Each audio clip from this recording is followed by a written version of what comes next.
Ela caminhava até o altar com um sorriso que todos julgavam ser de amor verdadeiro. Mas apenas um homem sabia a verdade que se escondia atrás daquele olhar. E quando a verdade foi dita, ninguém naquela igreja saiu ileso. Na cidade de Birigui, no interior de São Paulo, amanhecera diferente naquele sábado. As ruas estavam silenciosas, mas em uma delas, perto da antiga igreja de fachada branca, havia movimento incomum. Carros estacionados, daminhas correndo de vestido, convidados ajeitando os cabelos no reflexo dos vidros. O sino tocava anunciando que um casamento estava prestes a começar, e todos falavam sobre ele como se fosse o mais aguardado do ano. Não era para menos. Mateus, o noivo, era conhecido na cidade como um homem simples, trabalhador, que sempre manteve a vida centrada entre a fábrica de calçados, onde era supervisor, e os compromissos da pequena comunidade. Tinha 29 anos, o sorriso fácil e a fama de ter um coração bondoso. Era aquele tipo de pessoa que parava para ajudar um idoso a atravessar a rua, que levava pão quentinho para a vizinha viúva e que nunca deixava de cumprimentar quem cruzasse seu caminho. Nos olhos de todos, era o homem que merecia ser feliz. E a felicidade parecia ter chegado quando ele conheceu Isabela. Isabela era tudo aquilo que parecia completar a vida dele: bonita, educada, de fala doce e presença marcante. Chegara a Birigui poucos anos antes, vinda de Araçatuba, e rapidamente conquistara o coração de Mateus e a simpatia de parte da comunidade. Vestida de sorrisos e de uma delicadeza que beirava a perfeição, ela passava a imagem da noiva ideal, da esposa dos sonhos. A união dos dois se tornara um evento esperado, não apenas por amigos e familiares, mas por quase todos que acompanhavam suas vidas. Naquele domingo, quando o relógio da torre marcava 10h30 da manhã, a igreja já estava lotada. Os bancos de madeira haviam sido enfeitados com laços brancos, flores claras e pequenos arranjos que exalavam perfume suave. As madrinhas conversavam baixinho, os padrinhos ajeitavam gravatas e os convidados cochichavam, ansiosos pelo momento em que a marcha nupcial preencheria o ar. Mateus, de terno impecável, aguardava perto do altar. Seu coração batia acelerado, não pelo medo, mas por aquela mistura única de ansiedade e felicidade que só quem ama conhece. Ele olhava ao redor e sentia um orgulho silencioso. Seus pais estavam ali, sorrindo, emocionados. Seus irmãos, igualmente bem arrumados, trocavam olhares cúmplices. Tudo parecia perfeito e cada detalhe havia sido preparado com cuidado. A porta da igreja se abriu. O mundo pareceu parar quando Isabela surgiu. Vestido branco rendado, véu delicado, buquê de flores claras entre as mãos. O rosto iluminado pelo sorriso que encantava e os olhos brilhando como se carregassem o reflexo de um segredo. A marcha nupcial começou a ecoar e os convidados se levantaram em respeito, admirando a beleza da cena. Mateus sentiu o coração explodir. É a mulher da minha vida, pensou, e lágrimas discretas brilharam em seus olhos. Ela caminhava lentamente, passo após passo, como se a cada avanço o mundo se tornasse mais silencioso. O olhar dela percorria os rostos dos convidados, mas de vez em quando desviava para um ponto específico. Pequeno, rápido, quase imperceptível. Quase. Porque um olhar diferente pode carregar mais peso do que 1000 palavras. No fundo da igreja, sentado discretamente entre os convidados, estava André. André era um homem de 30 e poucos anos, conhecido de muitos ali, mas não tão íntimo de todos. Trabalhava como representante comercial, viajando entre cidades, e era tido como simpático, embora reservado.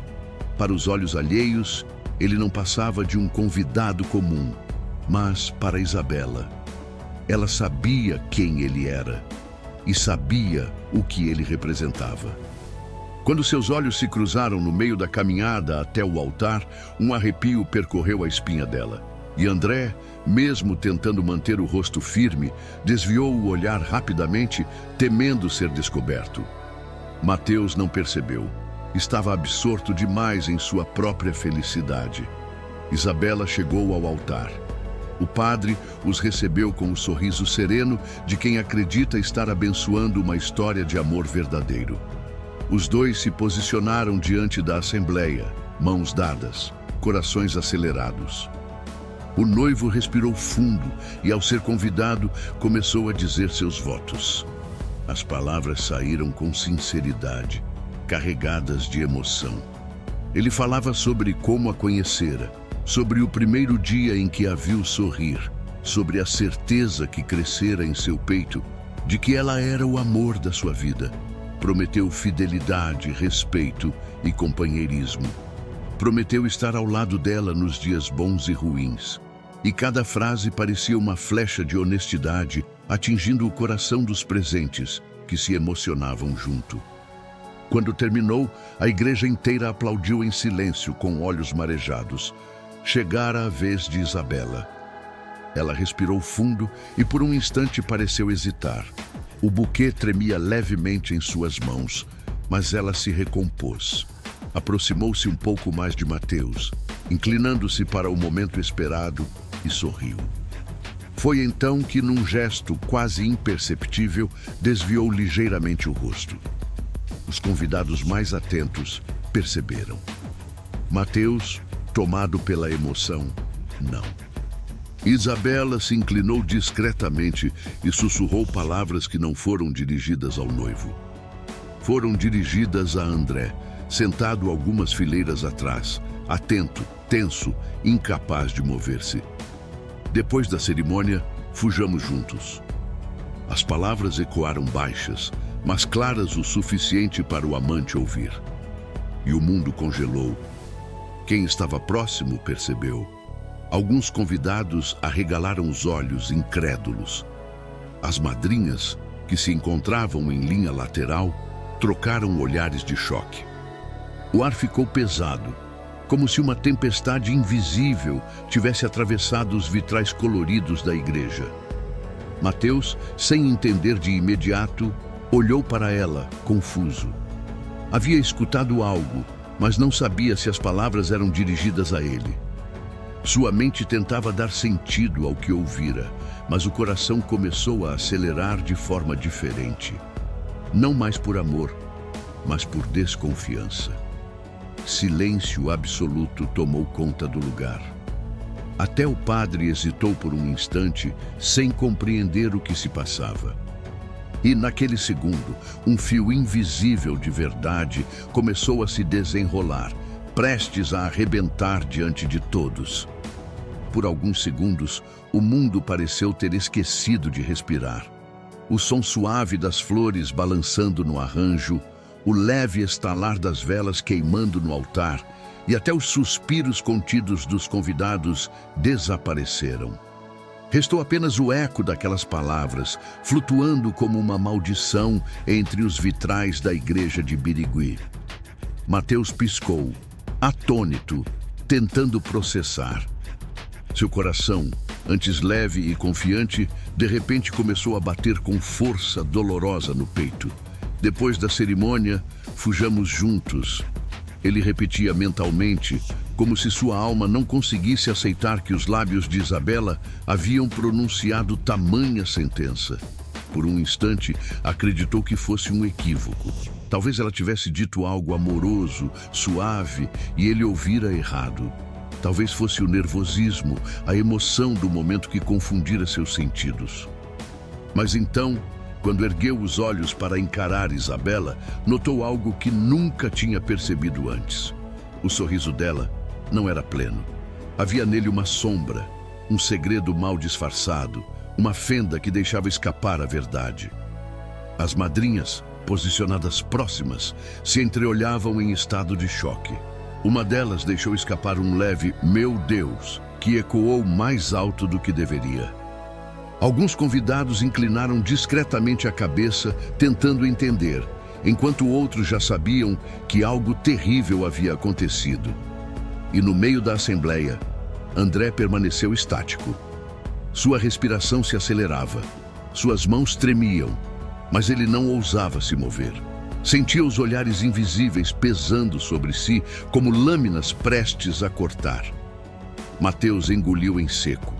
O suor começava a descer por sua nuca, mesmo em meio ao ar fresco da igreja climatizada.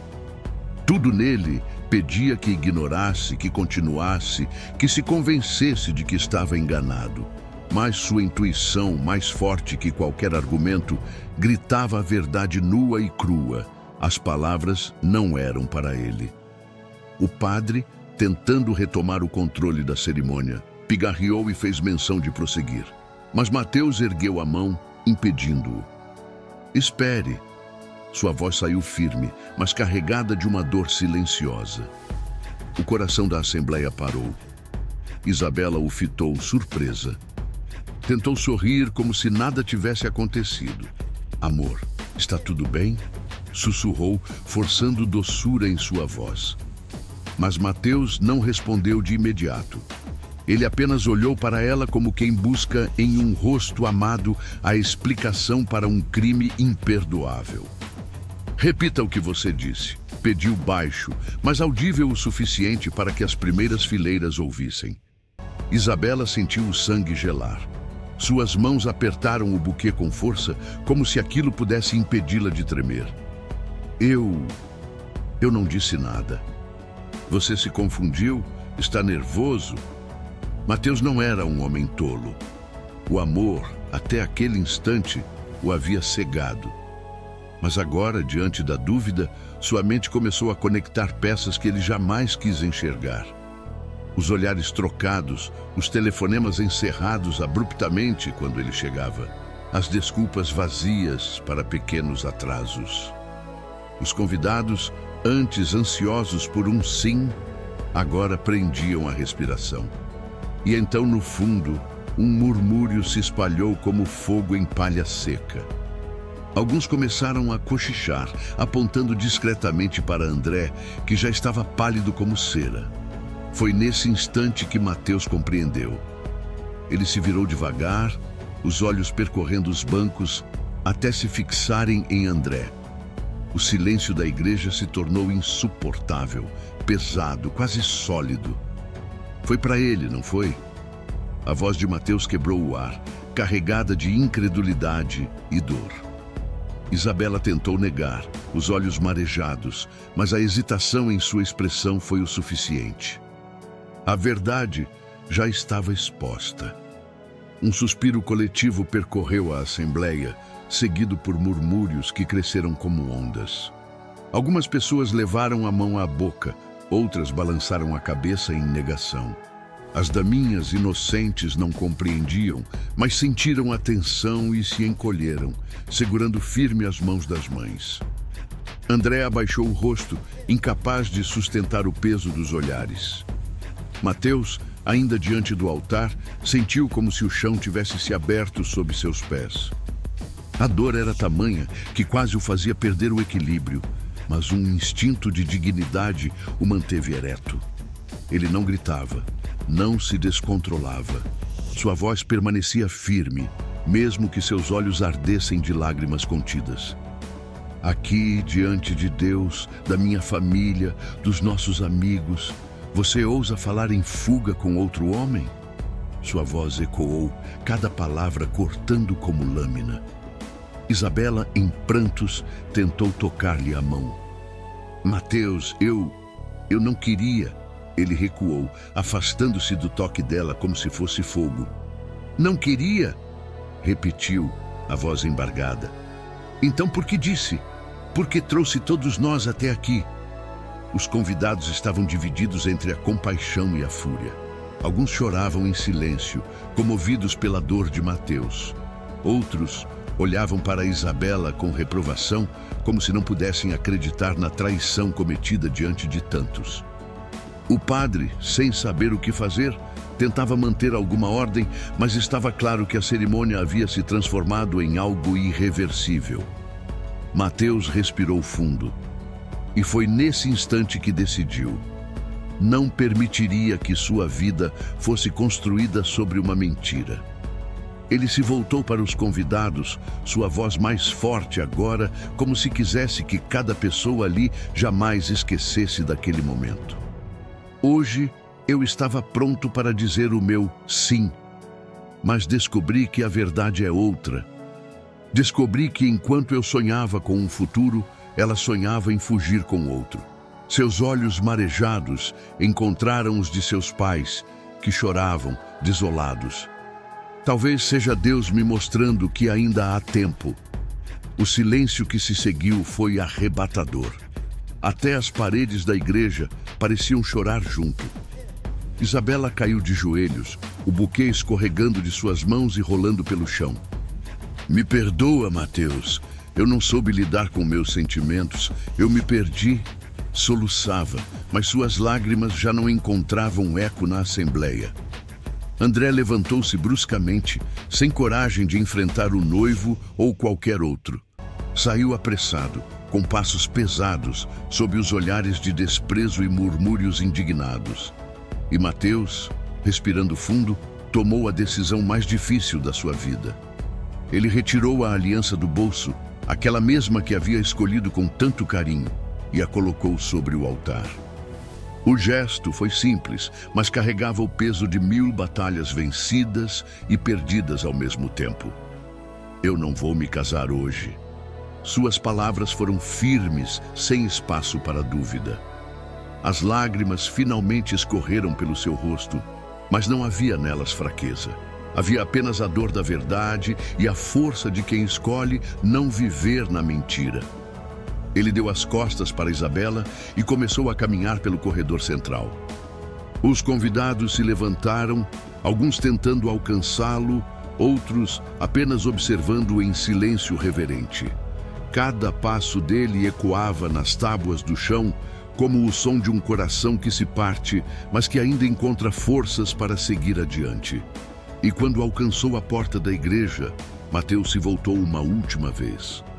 Seu olhar repousou sobre Isabela, caída, despedaçada, e sobre os convidados que ainda tentavam compreender o que testemunhavam. Nas vezes, Deus permite que a verdade venha à tona no momento mais doloroso para nos salvar de uma vida inteira de sofrimento. Sua voz ecoou como um sermão e ninguém ousou contestar. Com isso, ele saiu, deixando para trás não apenas um altar, mas também os sonhos que ali haviam sido destruídos. A cidade de Birigui jamais esqueceria aquele casamento interrompido.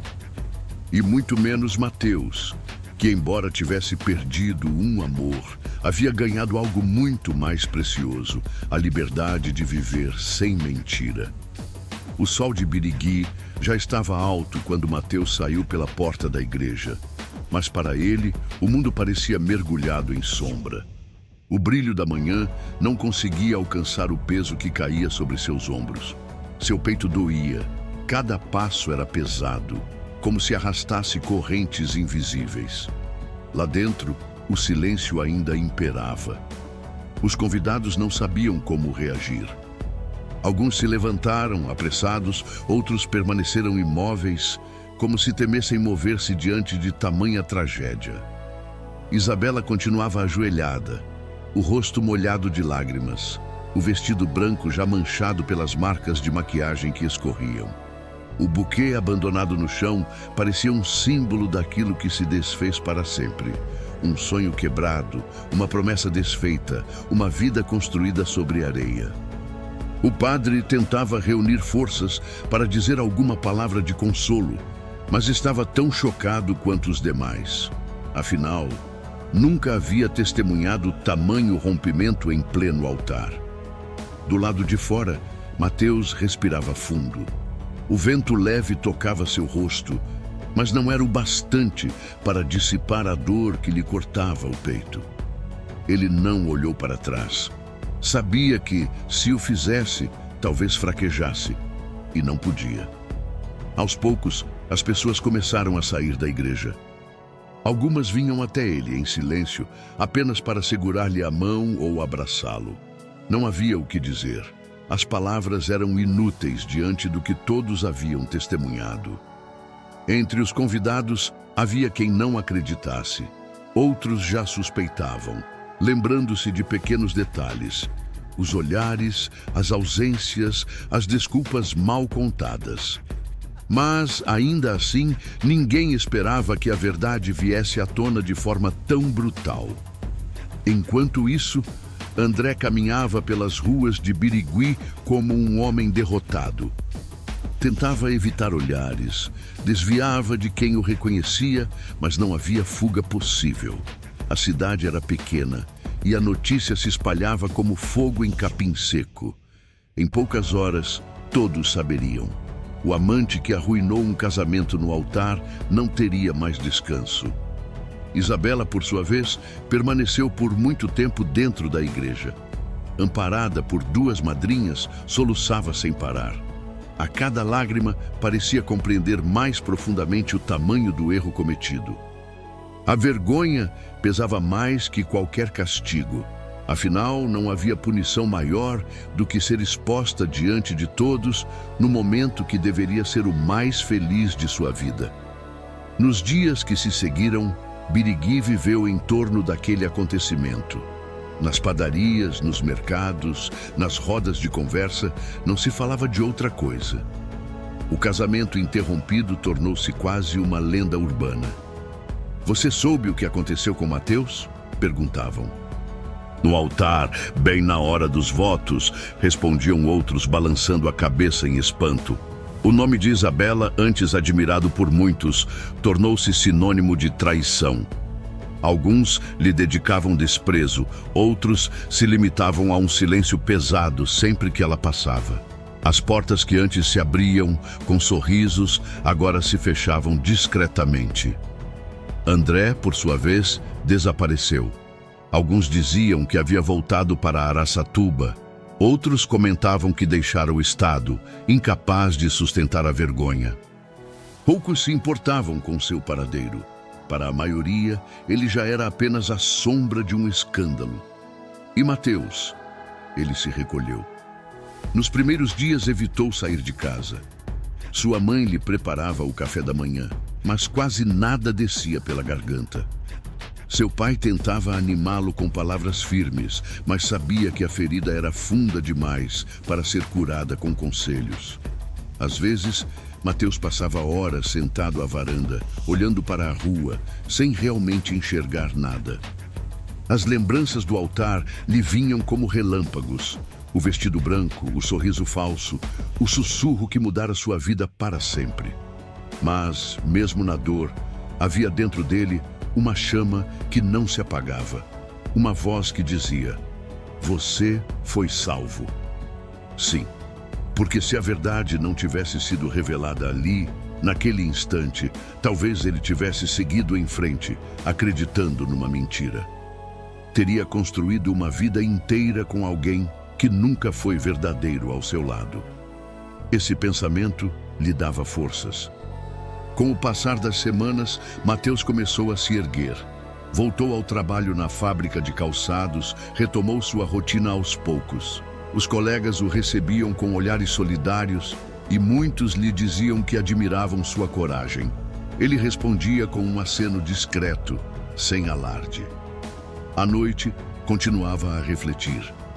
Não era fácil apagar o que havia acontecido.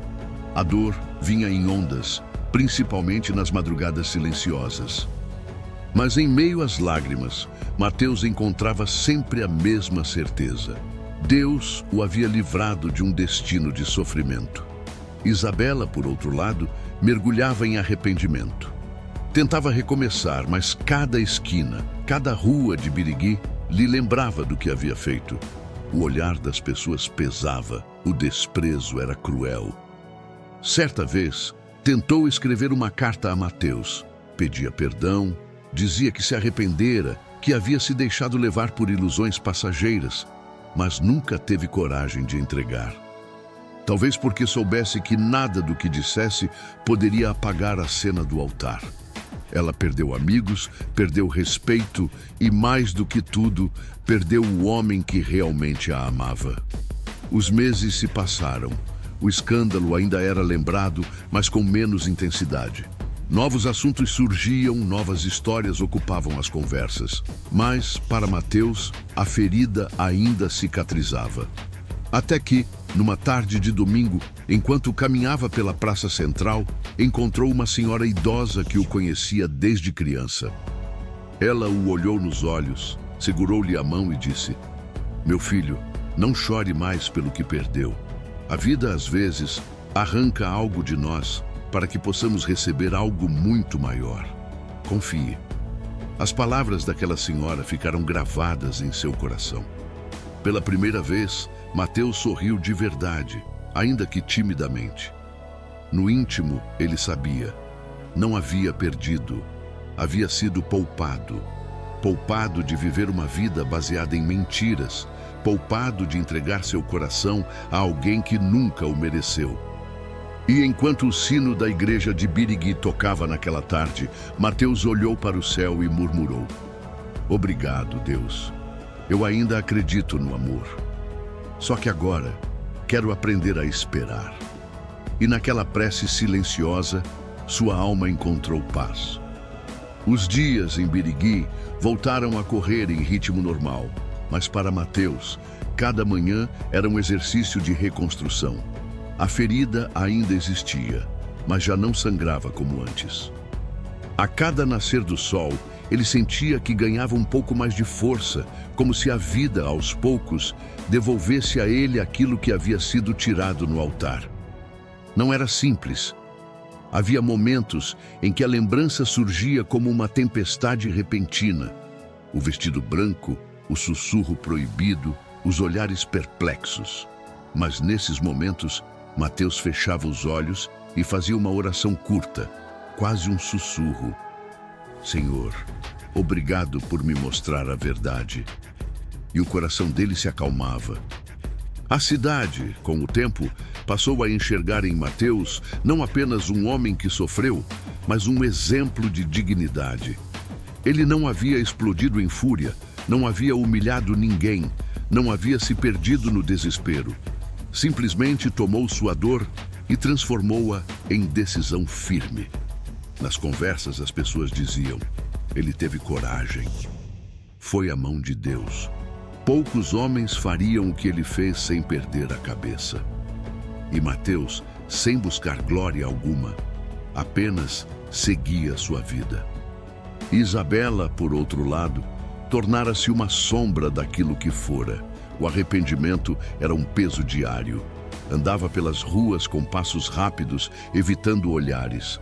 Não havia mais o brilho no sorriso, nem o encanto no olhar. O que restava era a lembrança amarga de uma escolha errada. O amante, André, desaparecera de vez. Alguns diziam que tentava recomeçar em outra cidade, mas para Birigui, ele não passava de um nome envolto em vergonha. Os meses se transformaram em um ano. Mateus já havia retomado plenamente sua vida. Na fábrica, conquistava cada vez mais respeito. Aos finais de semana, ajudava em projetos sociais da igreja, dedicando-se a crianças carentes.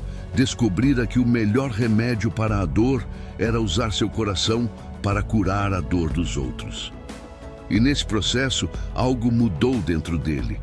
O sofrimento deu lugar a uma fé ainda mais forte e a solidão deu espaço para uma esperança nova. Ele compreendeu que não precisava correr atrás de respostas. O tempo e Deus se encarregariam de trazê-las. Numa tarde serena, sentado novamente na praça central, Mateus viu crianças correndo, casais caminhando de mãos dadas, idosos conversando nos bancos. E pela primeira vez, ele sentiu que estava pronto para recomeçar. Não com pressa, não por carência, mas com serenidade. E então pensou: o amor verdadeiro não precisa ser buscado às pressas. Ele chega quando estamos preparados para recebê-lo. O episódio do altar nunca foi esquecido em Birigui. Era contado e recontado como uma história de dor, mas também como um testemunho de coragem. Muitos jovens passaram a enxergar em Mateus um exemplo de como a verdade, por mais dura que seja, é sempre melhor que a ilusão. Pais aconselhavam filhos: aprenda com Mateus, nunca aceite viver uma mentira. E em cada coração que ouvia aquela história, germinava a semente de um aprendizado.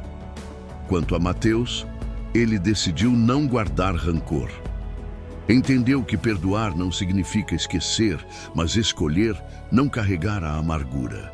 Orava por Isabela, não porque desejasse revê-la, mas porque sabia que o perdão liberta não apenas quem recebe, mas principalmente quem oferece. E assim, a vida seguiu. Alguns anos depois, em outro altar, Mateus voltaria a dizer sim. Mas dessa vez não havia lágrimas de dor, e sim um brilho sereno em seus olhos. Era a certeza tranquila de quem aprendeu que o verdadeiro amor não trai, não foge, não se esconde nas sombras. Ao seu lado, Maria Eduarda, a nova noiva, sorria com uma pureza que iluminava a igreja inteira. Seus olhos estavam fixos apenas nos dele, como se nada mais existisse naquele mundo, além daquele momento sagrado. Não havia disfarces, não havia segredos, apenas verdade. E no fundo da igreja, a cidade inteira testemunhava em silêncio. Muitos lembravam do dia em que Mateus fora humilhado diante de todos, mas agora viam algo muito maior. O homem que um dia chorou diante de um altar quebrado, agora recebia de Deus a recompensa da fidelidade. As mãos de Maria Eduarda tremiam de emoção, não de medo. O sorriso dela não escondia fuga, mas a entrega. E quando Mateus pronunciou seu sim, foi como se o céu inteiro respondesse em coro. Porque afinal, a vida não termina nos altares que desabam, ela recomeça nos altares que resistem. E Mateus, mais do que nunca, sabia disso. 2 anos se passaram desde aquele dia em que o noivo abandonou o altar e escolheu recomeçar sua vida. O que parecia ser o fim, tornou-se o início de uma nova história. Com disciplina e fé, ele prosperou. Hoje, é dono da empresa onde antes era apenas funcionário, admirado por sua coragem e resiliência. Mas sua maior vitória não foi apenas profissional. Nesse caminho de reconstrução, ele conheceu Maria Eduarda, a mulher que mudaria para sempre o rumo da sua vida.